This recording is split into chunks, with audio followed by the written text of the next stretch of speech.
சாமிக்கு இன்னைக்கு எப்படா பூ போறதுன்னு நினைச்சிட்டு இருந்தேன். நீ ஏன் கொண்டு வந்துட்ட? எடுத்துக்கிறேன்.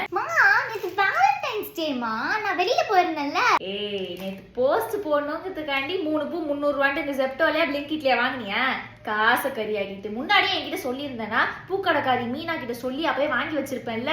ரெட் கலர் ட்ரெஸ் போட்டுட்டு டேட்டுக்கு போற மாதிரி கிளம்பி போயிட்டு வந்திருக்கேன். வரும்போது சாக்லேட்ஸ் பூவெல்லாம் கொண்டு வந்திருக்கேன். என்ன யாரு உனக்கு அமையும்? இன்னொரு 5 வருஷம் கழிச்சு அமையும்ட்டு போய் சாமியை வேண்டி போவா. வந்து சாமியை கும்பிடு.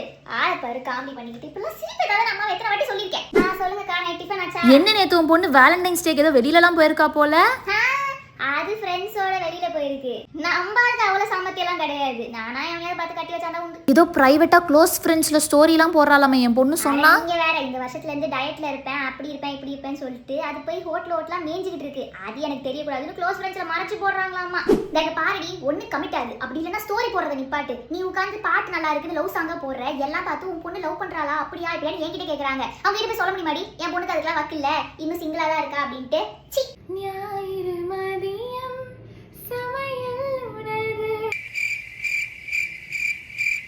நீ எத்தனை காலத்துக்கு இந்த பாட்டு பாடினே இருக்க போற? இத ரீக்ரியேட் பண்ற வயசுல உன் ஃப்ரெண்ட்ஸ்க்கு வந்து அவ கல்யாணம் பண்ணிட்டு போயிட்டு இருக்கா. இன்னும் பாடினே இருக்க தனியா உட்கார்ந்து. சீ முட்டை கோழி பொடிக்கவா மொரப்படி சமைக்கவா. இந்த தோரம் பருப்பு, உளுத்தம் பருப்பு, கடலை பருப்பு, சிறு பருப்பு இதெல்லாம் என்னன்னு மட்டும் பார்த்து நீ சொல்லிட. அதுக்கே இங்க வக்கு இல்லையா?